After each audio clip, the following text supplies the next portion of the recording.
ఏంటి మేడం, రాబోయే 2 సంవత్సరాల్లో దాదాపు 71% రిచెస్ట్ పీపుల్ మొత్తం రియల్ ఎస్టేట్లో ఇన్వెస్ట్ చేయడానికి చూస్తున్నారని చెప్పి మనం విన్నాం. ఒక ఆర్టికల్లో కూడా నేను చూడటం జరిగింది. అది ఎంతవరకు నిజం?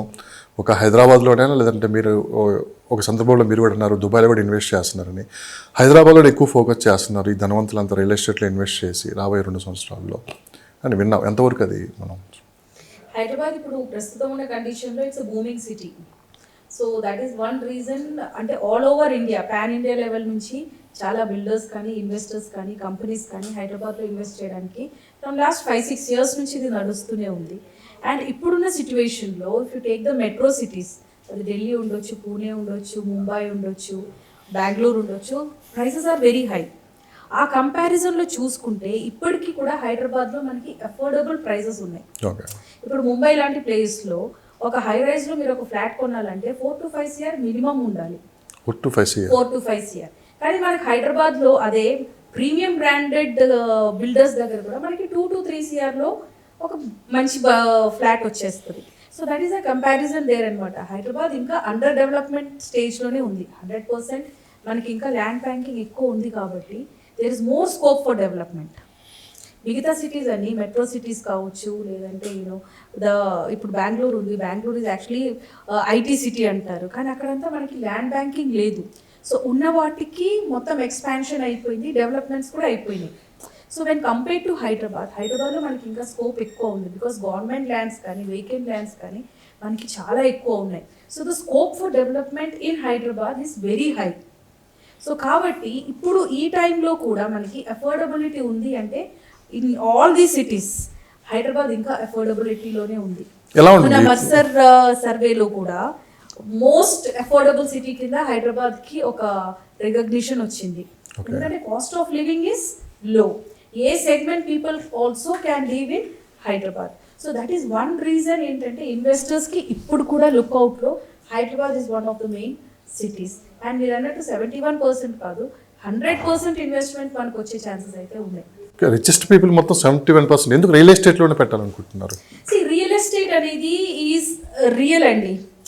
మీరు వేరే ఏ దాంట్లో మీరు డబ్బులు పెట్టినా కూడా మనకి కంటి ముందు కనపడదు. కానీ అదే రియల్ ఎస్టేట్ అనుకోండి, యూ కెన్ సీ దాట్. ఇంకోటి అది పెరగటం కూడా మీకు కనబడుతుంది. ఓకే, 10 years బ్యాక్ మీరు ఎక్కడో ప్రాపర్టీయో ఫ్లాటో కొని ఉంటారు, కానీ ఇప్పుడున్న ప్రైసెస్ చాలా డిఫరెంట్ ఉంటుంది. సో అప్రిసియేషన్ వల్ల ఏమవుతుందంటే జనాలకి హైలీ అప్రిషియేటెడ్ సూన్, అంటే ఫాస్ట్గా అప్రిషియేట్ చేసే ఫీల్ వచ్చి మనకి రియల్ ఎస్టేట్ ఒకటే ఉంది. అందుకే మనకి డబ్బులు రియల్ ఎస్టేట్లో ఎక్కువ ఇన్వెస్ట్ చేస్తున్నారు. ఇప్పుడు అనుకుంటున్నాం, కానీ మన ఫోర్ఫాదర్స్ టైం నుంచి కూడా భూముల మీదనే ఎక్కువ ఇన్వెస్ట్ చేసేవాళ్ళు.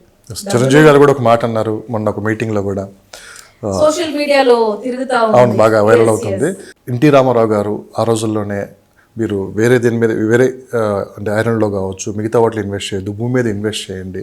ఖచ్చితంగా భూమి మీద కానీ ఇన్వెస్ట్ చేస్తే భవిష్యత్ తరాలకి అదొక మనకి స్థిరాస్తిగా మిగిలిపోతుంది అని చెప్పి కూడా ఆయన అనటం కూడా జరిగింది. ఒక చిరంజీవే కాదు, శోభన్ బాబు గారు కావచ్చు, మన మురళీమోహన్ గారు, చాలా సందర్భాల్లో వాళ్ళు చెప్పడం కూడా జరిగింది.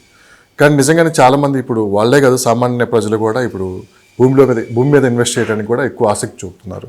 నిజంగా భవిష్యత్తు రాబోయే 5 సంవత్సరాల్లో హైదరాబాద్లో కానీ ఇన్వెస్ట్ చేస్తే ఎలా ఉంటుందండి, మీరేం చెప్తారు? ఇట్ విల్ బి బ్యూటిఫుల్ అండి. ఎందుకంటే హైదరాబాద్ ఈజ్ ఆల్మోస్ట్ లైక్ చాలా ఫాస్ట్ గ్రోయింగ్ మోడ్లో ఉంది. సో మీరు ఏ ఏరియాలో మీరు ఇన్వెస్ట్ చేసినా కూడా ఇవాళ రేపు అనే ఒక ఇది లేకుండా మైట్ బి కొన్ని ఏరియాస్లో 2 years పడుతుంది, కొన్ని ఏరియాస్లో 5 years పడుతుంది, కొన్ని ఏరియాస్లో 10 years పడుతుంది. ఇప్పుడు మొన్న ఆర్టికల్ గురించి మీరు మాట్లాడారు చిరంజీవి గురించి.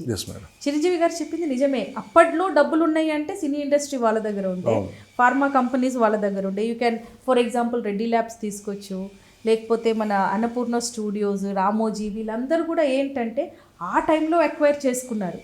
ఆ ఒక లొకేషన్కి హైలైట్ కూడా, లేదంటే అప్రిసియేషన్ రావడానికి కూడా కొన్ని వీళ్ళు కొన్న ల్యాండ్స్ వల్లనే అయింది.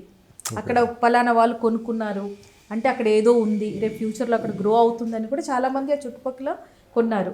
ఇప్పుడున్న జూబ్లీ హిల్స్ ఒకప్పుడు ఎలా ఉండేదండి? It was nothing but rocks. అక్కడ చెక్ పోస్ట్, మనకి జూబ్లీ హిల్స్ చెక్ పోస్ట్ అనే పేరు ఎందుకు వచ్చిందో మీకు తెలుసా? ఒకప్పుడు ఆ ఏరియాలోకి ఎంటర్ అవ్వాలంటే అక్కడ ఒక చెక్ పోస్ట్ ఉండేది. And after 6 people were not allowed also. Yeah, so that is the reason అక్కడ చెక్ పోస్ట్ అని రావడానికి కూడా, నేమ్ రావడానికి కూడా కారణం. సో అలాంటి ప్లేస్ ఇప్పుడు it is one of the richest in Hyderabad.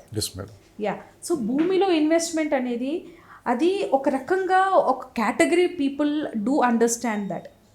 ఇప్పుడు మీకు నాకు రియల్ ఎస్టేట్ గురించి తెలుసు, కానీ అప్పట్లో ఏంటంటే కామన్ పీపుల్కి అంత లేకుండే. కానీ ఇప్పుడు మీరు అడిగినట్టు ఇప్పుడు అందరూ ఇన్వెస్ట్ చేయాలనుకుంటున్నారు. ఎందుకంటే ఇప్పుడు people touch, feel and see. అప్పుడు వాళ్ళు కొనుక్కున్నారు కాబట్టి ఇప్పుడు ఇంత అప్రిసియేషన్ వచ్చింది. సో ఇంకా గోయింగ్ ఫర్దర్ కొనలేరని కూడా తెలుసు. అందుకే ఇప్పుడున్న పరిస్థితుల్లో ఎంత ఉంటే అంత ఇన్వెస్ట్ చేస్తున్నారు. యా, ఇప్పుడు 10 లక్షలు పెట్టి ప్లాట్ కొనే వాళ్ళు ఉన్నారు, 50 లక్షలు పెట్టి ప్లాట్ కొనే వాళ్ళు ఉన్నారు, ₹1,00,00,000 పెట్టి కూడా ప్లాట్ కొనే వాళ్ళు ఉన్నారు. వాళ్ళ ఒక స్టేజ్ ఆర్ వాళ్ళ ఒక ఫైనాన్షియల్ క్రైటీరియా చూసుకొని ప్రతి individual today in Hyderabad want to invest in real estate. ఎందుకంటే దే హ్యావ్ సీన్ దట్ ఆ ఫ్రూట్స్ ఎలా ఉంటుందో, 5 years ఉండొచ్చు, 10 years ఉండొచ్చు, ఆ ఫ్రూట్స్ ఎలా ఉంటుందో అనేది వాళ్ళు అది ఫీల్ చేస్తున్నారు ఇప్పుడు. అందుకే ఇప్పుడు రియల్ ఎస్టేట్కి కూడా ఇంత బూమ్ రావడానికి కారణం. ఇంకొకటి మనకి సాఫ్ట్వేర్ ఎక్స్పాన్షన్ కూడా. ఈ సాఫ్ట్వేర్ ఐటీ సెగ్మెంట్ మనకి హైదరాబాద్లో రావటం వల్ల జనాల దగ్గర క్యాష్ ఫ్లో ఎక్కువైంది. ఐటీ ఇండస్ట్రీ ఏంటంటే కొంచెం రెమ్యూనరేషన్ హై ఉండేది. అప్పట్లో మనకున్న రెమ్యూనరేషన్కి ఐటీ సెగ్మెంట్ ఇండియాలోకి రావటం వల్ల ఆ శాలరీ ఎలా ఇంక్రీజ్ అయిందో మీకు తెలుసు.